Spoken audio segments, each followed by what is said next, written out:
Growing up, I always thought I had a pretty standard family dynamic. Sure, there were ups and downs, but we were close.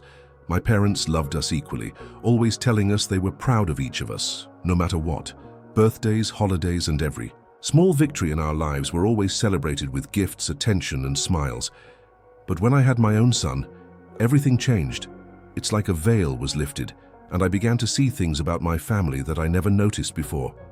My son was born into a family I thought would adore him, just like they adored their other grandchildren.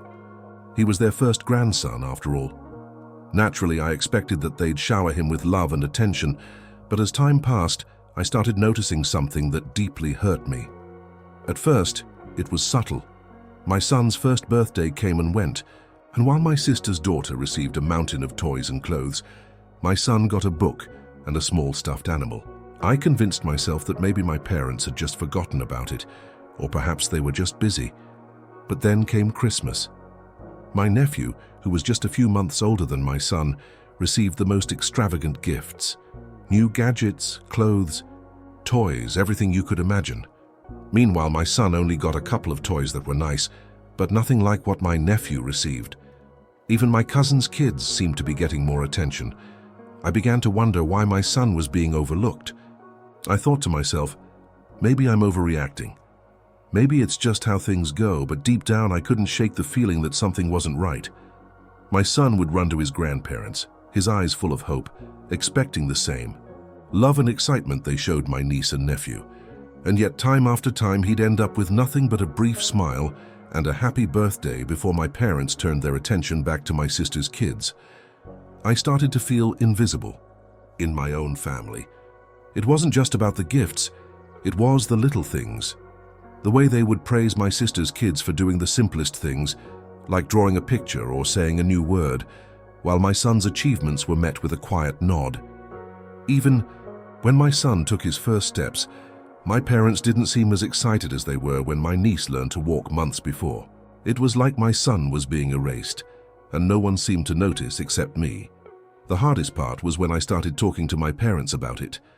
I wanted to understand why this was happening. I never thought I would have to question my parents' love for my son. But there I was sitting across from them one evening, trying to understand why they seemed to favor my siblings' kids over mine. Why doesn't my son get the same love and attention as your other grandchildren? I asked, my voice shaky with frustration. There was a pause, and my parents exchanged an uncomfortable look before my mom finally spoke. "It's not that we don't love him," she said, "but we just feel like your sister's kids are more, well, I don't know how to explain it. They're just more easy to bond with." Her words hit me like a slap. More easy to bond with? My son was our family. He was just as much a part of this family as my niece or nephew. I couldn't understand why they couldn't see that. It wasn't just about gifts. It wasn't just about toys or clothes. It was about making him feel valued. And at that moment I realized something even more painful. My son was already starting to feel the difference. It wasn't just the lack of gifts or attention, it was the name. It might sound small to some, but for me it was everything. When my wife and I found out we were having a son, we spent months picking out the perfect name.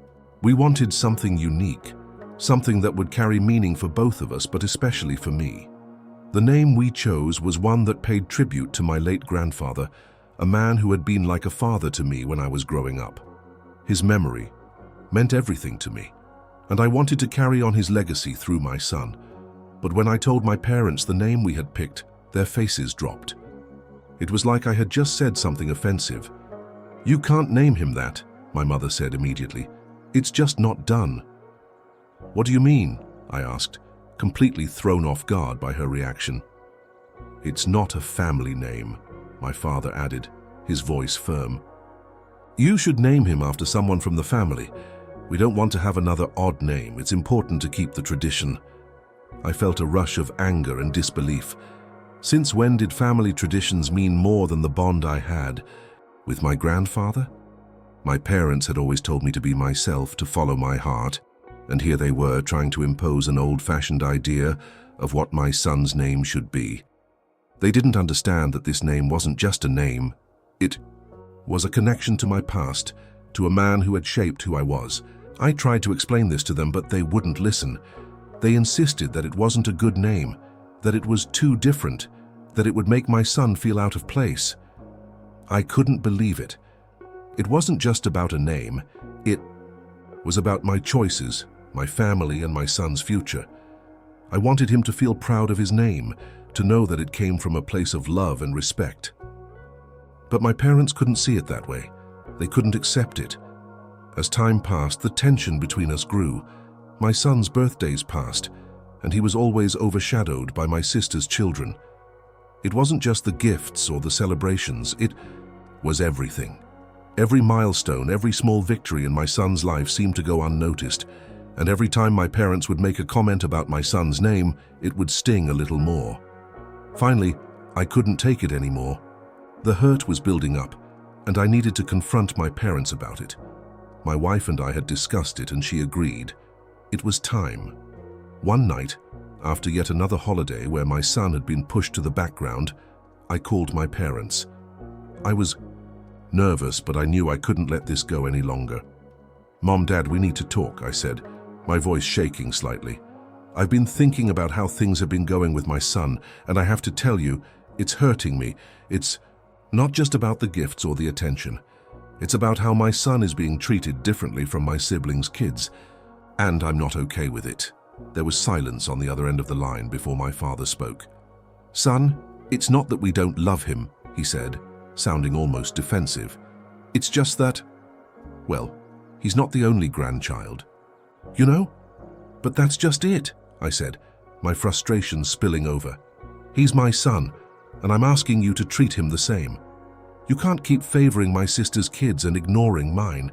It's breaking my heart. And the name, why does that matter so much? Why can't you accept the name we chose for him?" There was another pause. I could hear the rustling of paper, maybe my mom's voice in the background. Finally, my mother spoke, her voice softer. "We didn't mean to hurt you. We just thought, I don't need you to think for me." I cut in. "I need you to respect my choices as a parent." The conversation didn't end perfectly. My parents weren't suddenly going to change overnight, but they listened. For the first time in a long time, they listened. They didn't promise to agree with everything, but they agreed to try. They said they would make an effort to spend more time with my son, to respect the name we gave him, and to not make him feel like he was less important than anyone else. It wasn't an easy road. There were still bumps, moments where the old habits crept in. But slowly things started to improve. My parents began showing up for my son's events, giving him gifts that reflected their love, and most importantly, acknowledging his achievements. They respected the name we gave him, even if they didn't fully understand it. In the end, it wasn't about the gifts or the name. It was about understanding, respect, and love. My son might never have the same relationship with his grandparents as my siblings' kids, but that didn't mean he wasn't loved. He was, and sometimes that's enough. Have you ever had to stand up to your parents or family over something that really mattered to you? Have you ever been in a situation where you felt like you were treated unfairly because of a choice you made? Let me know in the comments. I'd love to hear your stories. And remember, family isn't perfect, but the love we share can overcome a lot of challenges.